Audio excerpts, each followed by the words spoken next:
Hello students, welcome to CSC subject wise. और बच्चों, C data structure की lecture series में आज हम सी लैंग्वेज का एक बहुत ही इंपॉर्टेंट कंसेप्ट, बहुत ही इंपॉर्टेंट टॉपिक हम पढ़ने वाले हैं, दैट इज एरे। बच्चों, आज के लेक्चर में हम बेसिक इंट्रोडक्शन पढ़ने वाले हैं एरे के रिगार्डिंग। अब देखो बच्चों, हमारे पास सी लैंग्वेज के अंदर वेरिएबल्स के बारे में हमने पढ़ा है।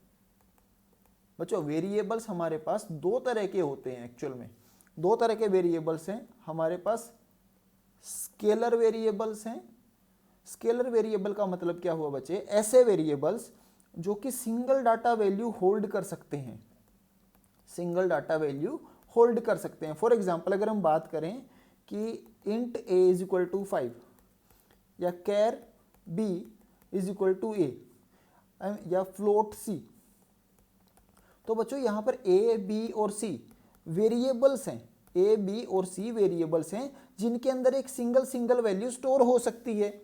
इसके अलावा हमारे पास दूसरे, एक तो स्केलर वेरिएबल हो गए, दूसरे कौन से वेरिएबल्स हैं बच्चे? हम बोलते हैं एग्रीगेट वेरिएबल्स। बच्चों, एग्रीगेट वेरिएबल्स ऐसे वेरिएबल्स जो कि मल्टीपल डाटा वैल्यू स्टोर कर सकते हैं। बच्चों, ऐसे वेरिएबल्स जो कि मल्टीपल डाटा वैल्यूज स्टोर कर सकते हैं, इनको हम जनरली बच्चों दो कैटेगरीज में डिवाइड करते हैं, जनरली एरे एंड स्ट्रक्चर। बच्चों, इनको हम जनरली दो कैटेगरीज में डिवाइड करते हैं, एरे और स्ट्रक्चर। और आज के लेक्चर में हम डिस्कस करने वाले हैं बच्चों एरे के बारे में। तो देखिए बच्चों, एरे हमारे पास सिंपल अगर हम इंट्रोड्यूस करें, एरे हमारे पास एक ऐसा डाटा स्ट्रक्चर है जिसमें हम बहुत सारी वैल्यूज, बच्चे ऐसा डाटा स्ट्रक्चर है जिसमें हम बहुत सारी वैल्यूज, या हम उसको एलिमेंट्स भी बोल सकते हैं बच्चों, जिसमें हम बहुत सारी वैल्यूज, ऐसा डाटा स्ट्रक्चर जिसमें हम बहुत सारी वैल्यूज या एलिमेंट्स स्टोर करते हैं जो कि सेम डाटा टाइप की हों। बच्चों, बहुत सारी ऐसी वैल्यूज जो कि सेम डाटा टाइप की हों, हम एक जगह स्टोर करते हैं उस कलेक्शन को। उस तरह का जो अरेंजमेंट है, इस तरह से हमने जो डाटा का जो हमने स्ट्रक्चर क्रिएट किया, उस डाटा स्ट्रक्चर को हम क्या कहते हैं? एरे कहते हैं। बच्चों, हम छोटा सा एग्जांपल देखते हैं। हमारे पास लेट अस से int a is equal to 5। बच्चों, a एक इंटीजर वेरिएबल था जिसकी वैल्यू 5 थी। उसके बाद हमारे पास एक और इंटीजर वेरिएबल था जिसकी वैल्यू सपोज 8 थी। इसके बाद हमारे पास एक और इंटीजर वेरिएबल था c, इसकी वैल्यू सपोज 20 थी। और इस तरह से हमारे पास काफ़ी सारे इंटीजर वेरिएबल्स थे इंडिविजुअल। अगर हम इसको मेमोरी में देखें, अब देखिए बच्चों, हमारे पास यहाँ पर तीन वेरिएबल थे a, b और c। जब हम मेमोरी की बात करें बच्चे, लेट अस से फॉर एग्जांपल हमारे पास इंटीजर, जस्ट हम अज्यूम कर रहे हैं कि हमारा एक इंटीजर मेमोरी में 2 बाइट में स्टोर होता है। तो हमारे पास ये देखो बच्चों, ये हमारे पास 2 बाइट है, 1 बाइट 2 बाइट।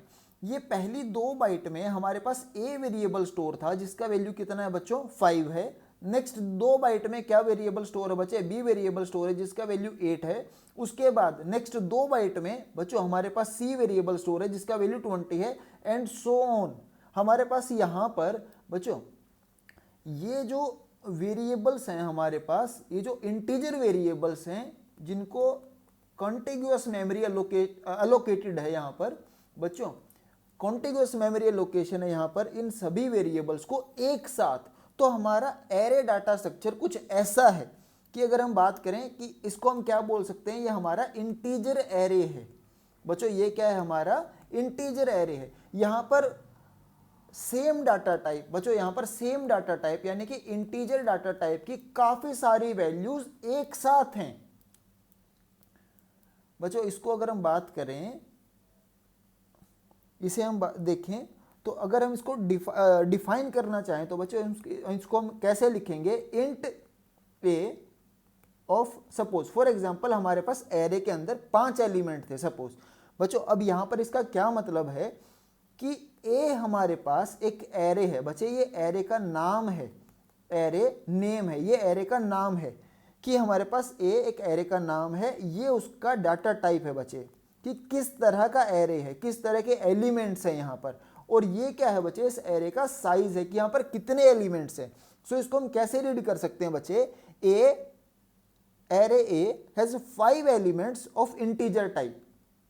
That is बच्चों array A has 5 elements of integer type. Simple, ये हमारे पास array A है जिसके अंदर बच्चों 5 एलिमेंट स्टोर होंगे और सभी के सभी इंटीजर टाइप के वेरिएबल्स यहाँ पर स्टोर होने वाले हैं। बच्चों यहाँ पर अब एक छोटा सा एग्जांपल इसको हम ड्रॉ करके देखते हैं ताकि चीज़ और ज़्यादा हमें क्लियर हो सके। अब ये देखिए बच्चों, ये हमारे पास एरे ए है, ये हमारे पास एरे ए है। इसके अंदर कितने एलिमेंट्स हैं यहाँ पर बच्चों? 1 2 3 4 एंड 5। बच्चों यहाँ पर 5 एलिमेंट्स हैं, यानी कि यहाँ पर हम 5 इंटीजर वेरिएबल स्टोर कर सकते हैं। ये बच्चों बिल्कुल सेम यही चीज़ है जो हमने यहाँ पर ऊपर पढ़ी। यहाँ पर फर्स्ट बॉक्स में 5, सेकंड में 8, थर्ड में 20, देन आगे 2 इंटीजर हम और यहाँ पर ऐड कर सकते हैं। बच्चों जो हमारा पिछला एग्जाम्पल था, सपोज 5, 8, 20 और आगे 2 इंटीजर वेरिएबल हम और कुछ भी 40 या 50 कुछ भी हम यहाँ पर लिख सकते हैं। 2 इंटीजर वैल्यूज यहाँ पर हम ऐड कर सकते हैं। और बच्चों अब बात आती है कि अगर हम एरे डाटा स्ट्रक्चर के अंदर किसी एक पर्टिकुलर वैल्यू को अगर हम एक्सेस करना चाहें तो हम उसको कैसे आइडेंटिफाई करेंगे। इसके लिए बच्चों हम क्या यूज़ करते हैं? इसके लिए हम एक टर्म यूज़ करते हैं, कंसेप्ट क्या यूज़ करते हैं? हम बोलते हैं इंडेक्सिंग, या हम बोलते हैं बच्चों सबस्क्रिप्ट बोलते हैं। इंडेक्स या सबस्क्रिप्ट, हम बच्चों एरे में हम इंडेक्स या सबस्क्रिप्ट यूज़ करते हैं एरे के किसी एक पर्टिकुलर एलिमेंट को एक्सेस करने के लिए। और बच्चों इन इंडेक्सेस को हम कैसे लिखते हैं? बच्चों इसको हम इस तरह से लिखते हैं, that is a of 0, array A का 0th इंडेक्स, एरे ए का फर्स्ट इंडेक्स। एक्चुअली बच्चों ये इसको हम 0 नंबरिंग में लिखते हैं, लेकिन ये पहला एलिमेंट है हमारे पास। ये हमारे पास बच्चों फर्स्ट एलिमेंट है हमारे पास यहाँ पर, देन ये हमारे पास सेकंड एलिमेंट था, ये हमारे पास थर्ड एलिमेंट है, ये फोर्थ एलिमेंट और ये हमारे पास बच्चों फिफ्थ एलिमेंट है। यहाँ पर हमने जो नंबरिंग स्टार्ट की बच्चों, देखो नंबरिंग जो हमने स्टार्ट की वो 0 से स्टार्ट की। अगर हमारे पास एरे का जो साइज है, अगर हमारे पास n था तो इसकी जो रेंज होने वाली है बच्चों, एरे की जो रेंज होने वाली है, रेंज हमारे पास 0 से लेके n-1 तक होगी। अब हमने एरे इंडेक्सिंग 0 से ही क्यों स्टार्ट की बच्चों? ये हम एक वीडियो के बाद इस कंसेप्ट तक हम पहुंच जाएंगे कि हमने एरे इंडेक्सिंग 0 से ही क्यों स्टार्ट की। अभी के लिए जो बेसिक हमारे पास जो स्टैंडर्ड डेफिनेशंस हैं वो हम रीड कर रहे हैं इंट्रोडक्शन पार्ट के लिए। बच्चों एरे इंडेक्सिंग बाय डिफॉल्ट 0 से स्टार्ट होती है, 0 to n-1, अगर हमारे पास एरे का जो साइज है वो n है। देन इसके बाद देखो बच्चों, अब यहाँ पर एक एक एलिमेंट बच्चों, यहाँ पर एक एक इंडिविजुअल एलिमेंट एक सिंगल इंटीजर वेरिएबल की तरह हम एक्सेस कर सकते हैं। सिंपल, जैसे हम नॉर्मल लिखते थे एक इंडिविजुअल वेरिएबल को लिखते हैं। अगर बच्चों हमारे पास एक इंटीजर वेरिएबल था, suppose int a is equal to 8 suppose, तो ये क्या है? एक वेरिएबल है जिसका वैल्यू कितना है बच्चों? जिसका वैल्यू 8 है, जिसका वैल्यू 8 है। अगर हम यहाँ पर ऐसे करें कि इसको मॉडिफाई करना है, हम लिख दें a is equal to suppose बच्चों 5 कर दें, यानी कि a वेरिएबल का वैल्यू अपडेट करके 5 कर दिया हमने।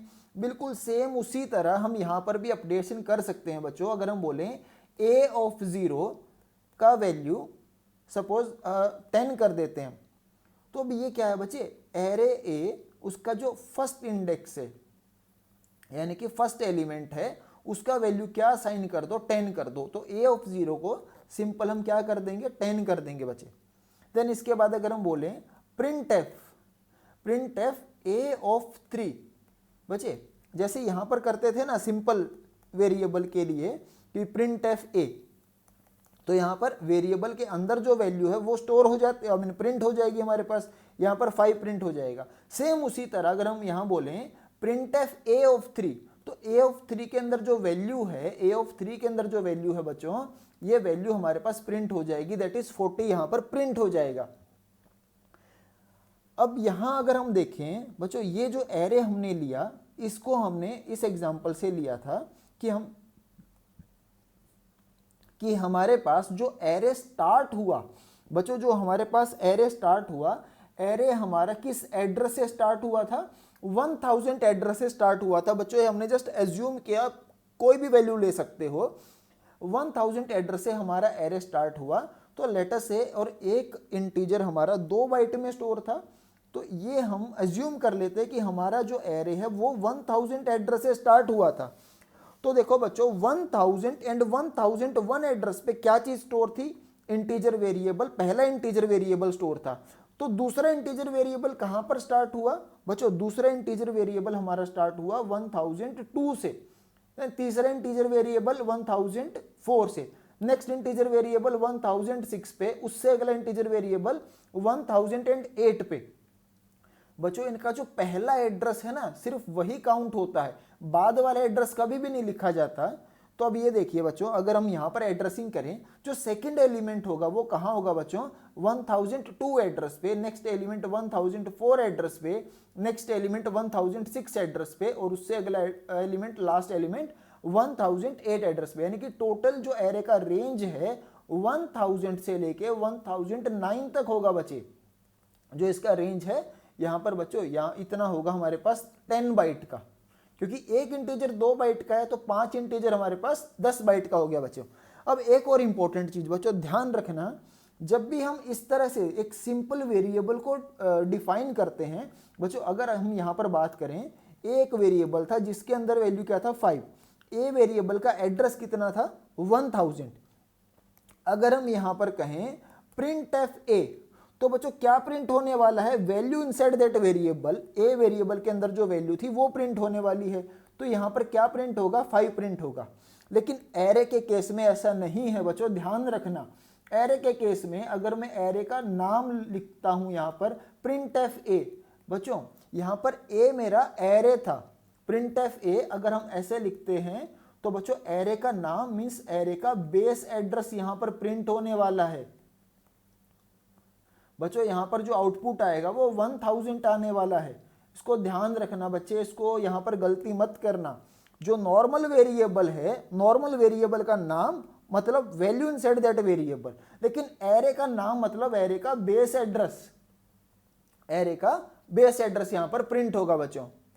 अब बच्चों अब यहां पर हमने बात की थी रेंज की, कि हमारा जो एरे है उसको सपोज ये एग्जांपल जो था हमारे पास, उसमें हमारे पास एरे को 10 बाइट अलोकेट हुए थे बच्चों, हमारे पास एरे को 10 बाइट अलोकेट हुए थे।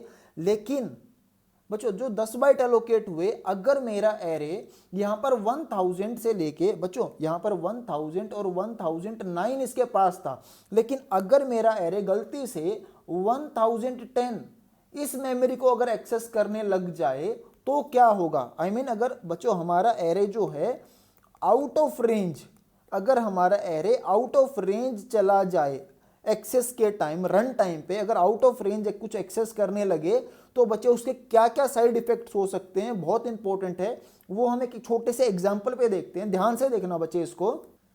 बच्चों अब हम यहाँ पर बात कर रहे थे कि अगर क्या हो हमारा एरे जो है, अगर वो आउट ऑफ इंडेक्स या आउट ऑफ रेंज चला जाए तो उसके हमें क्या साइड इफेक्ट्स देखने को मिल सकते हैं बच्चों, बहुत ही इंपॉर्टेंट है। अब देखिए हमारे पास यहाँ पर एक छोटा सा प्रोग्राम था कि हमारे पास इंट A5, बच्चों हमारे पास ये जो एरे है, ये हमारे पास ये एरे है 5 एलिमेंट का, उसके साथ हमारे पास ये एरे को जो बच्चों मेमोरी मिले, जो स्टोरेज मिलेगी कहाँ से मिली? मेन मेमोरी पे। उसी तरह जैसे एरे को मेमोरी मिली वैसे ही किस इंटीजर वेरिएबल को मेमोरी मिली जिसका नाम आई था। अब हुआ ये कि बच्चों जहाँ से हमारे एरे को मेमोरी मिली, जस्ट उससे आगे जो मेमोरी फ्री थी वहाँ से हमारे आई वेरिएबल को मेमोरी एलोकेट हो गई, जस्ट इस एरे के पीछे। ऐसा हो भी सकता है कि इसके जस्ट पीछे मेमोरी एलोकेट हो जाए, या मे बी किसी और लोकेशन पर भी आई को मेमोरी मिल सकती थी। लेकिन यहाँ पर चांस है कि यहाँ पर भी एरे के just next, just contiguous allocation में यहाँ पर इस आई वेरिएबल को यहाँ पर मेमोरी मिल गई सपोज। देन बच्चों यहाँ पर जो साइड इफेक्ट हम देखने वाले हैं वो देखते हैं। ये जो छोटा सा प्रोग्राम है जो कि देखने में ऐसे लग रहा है कि एरे के सभी इंडेक्सेस की वैल्यू क्या करने वाला है? 0 करने वाला है, लेकिन इसका आउटपुट जो आएगा वो एक्सपेक्टेड नहीं होगा हमें। क्यों? क्योंकि देखो बच्चे यहाँ पर क्या चलने वाला है, इनिशियली आई वेरिएबल का वैल्यू 0 था बच्चे, आई वेरिएबल है मेरे पास, आई वेरिएबल का वैल्यू क्या था? 0 था। सॉरी, आई वेरिएबल का वैल्यू कितना था बच्चे हमारे पास? आई वेरिएबल का वैल्यू हमारे पास यहाँ पर 1 था। इनिशियलाइज जो किया हमने 1 से। तो ए ऑफ, सबसे पहले बच्चों हमारा फॉर लूप कैसे चल रहा है, आई इज इक्वल टू 1, तो कंडीशन चेक करेंगे 1 is less than equal to 5, condition हमारे पास ट्रू था। सो ए ऑफ 1, बच्चों ए ऑफ 1 को हमने क्या इनिशियलाइज कर दिया, क्या साइन कर दिया, 0, तो ये 0 वैल्यू यहाँ पर आ गया। इसके बाद जैसे ही ये खत्म हुआ, आई मीन ए ऑफ 1 हमारा स्टेटमेंट खत्म हो गया, आई प्लस प्लस हुआ बच्चों, आई प्लस प्लस हुआ, आई का वैल्यू कितना हो गया, आई का वैल्यू 2 हो गया, ये आई का वैल्यू 2 यहाँ पर अपडेट हो रहा है, आई का वैल्यू 2 हो गया।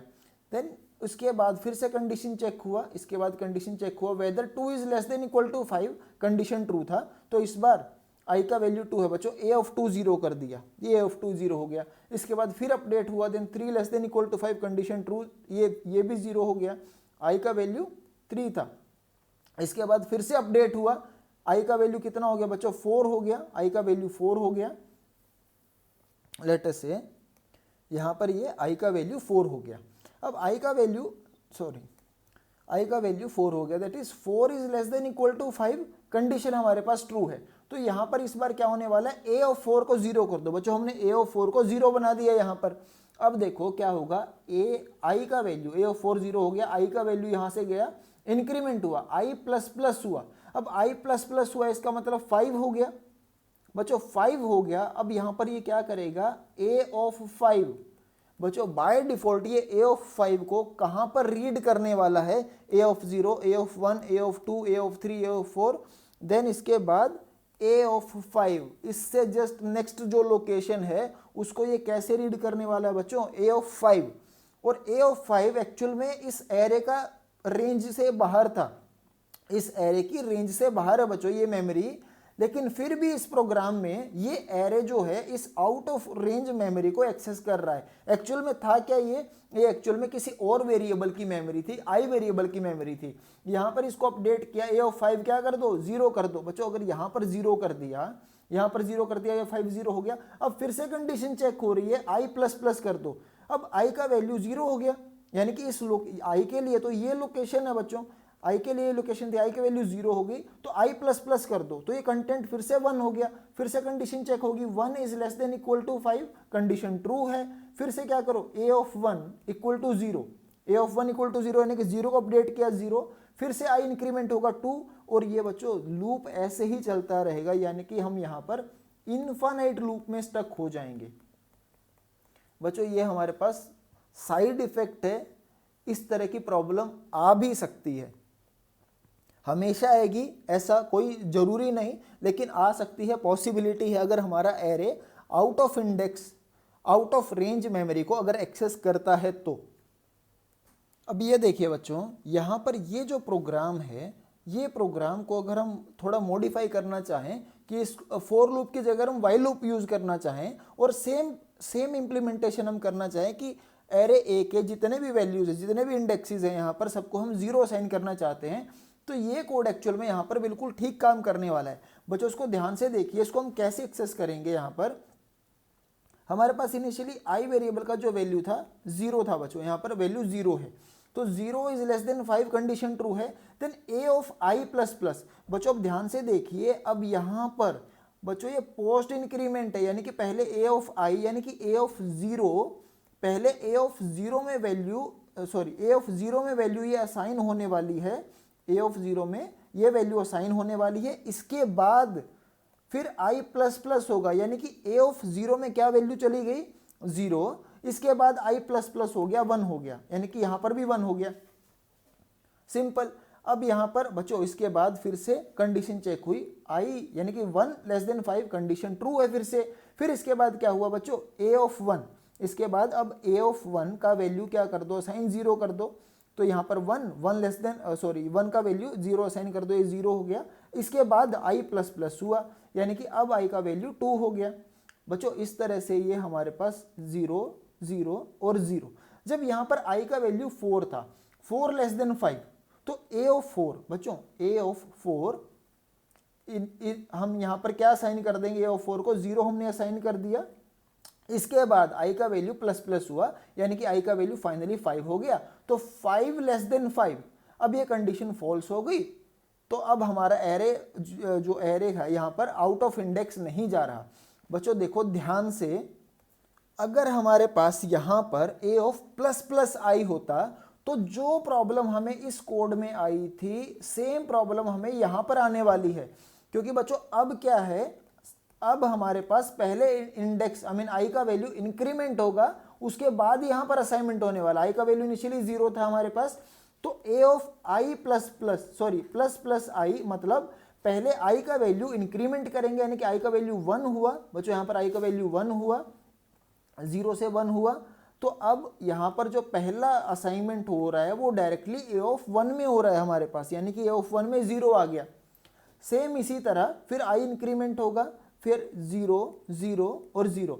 बच्चों जब फाइनली i का वैल्यू हमारे पास 4 होगा, सपोज 4 लेस देन 5, जब i का वैल्यू हमारे पास कितना है 4 लेस देन 5, यानी कि 4 लेस देन 5 कंडीशन ट्रू है, तो हम वाइल लूप के अंदर गए तो प्लस प्लस आई, यानी कि पहले i का वैल्यू जो 4 था, 4 से उसको पहले 5 करो, यहाँ पर ये 5 हो गया, तो a ऑफ 5 को 0 असाइन करो। बच्चे again same problem, a of 5 out of array है, आउट ऑफ एरे इंडेक्स है, a ऑफ 5 को 0 करो, मतलब फिर से पॉसिबिलिटी हो सकती है कि ये वैल्यू 0 हो जाए, और फिर से हमारा जो वाइल लूप था यहाँ पर इन्फानेट, ये वाइल लूप जो है ये इन्फानेट टाइम यहाँ पर चलता ही रहेगा, हम फिर से इन्फानेट लूप में स्टक हो गए।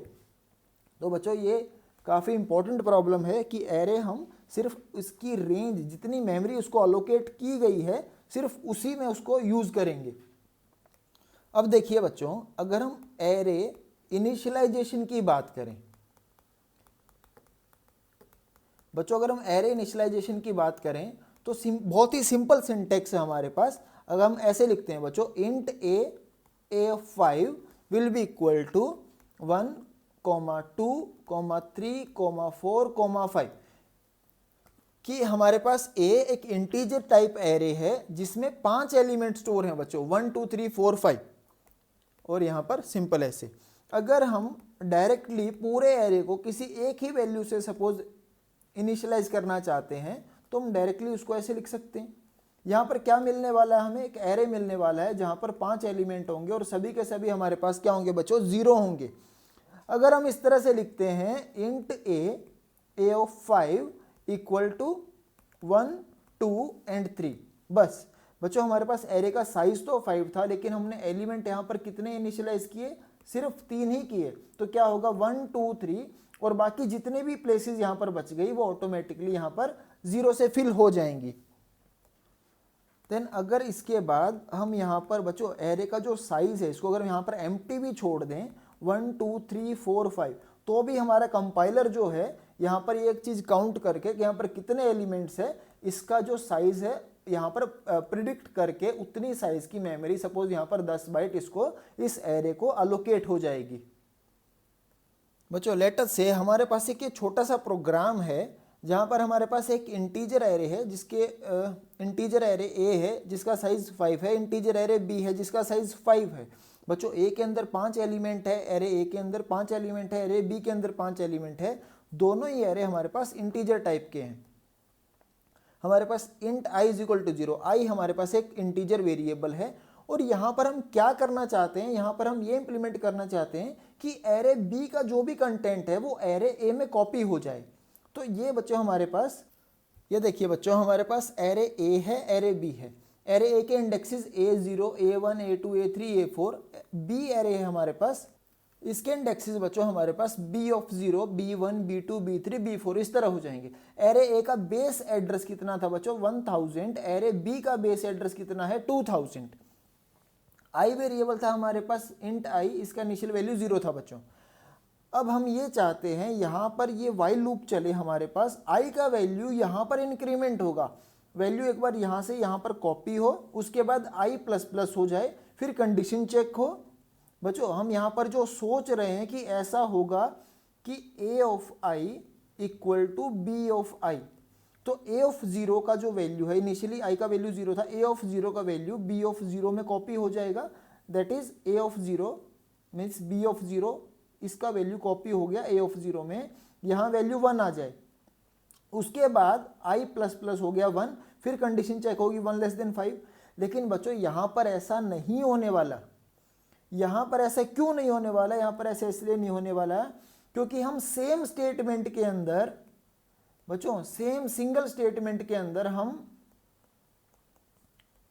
इस आई वेरिएबल को एक्सेस भी कर रहे हैं, यानी कि यूज भी कर रहे हैं, और मॉडिफाई भी कर रहे हैं, जो कि अलाउड नहीं है बच्चों। एक्सेस और मॉडिफाई सेम स्टेट में करना अलाउड नहीं है। यहां पर हमारे पास जो आउटपुट आने वाला है वो बिल्कुल ही अनप्रिडिक्टेड होगा, और हम कहेंगे ये जो प्रोग्राम है हमारे पास अनडिफाइंड बिहेवियर होगा बच्चे इस प्रोग्राम का।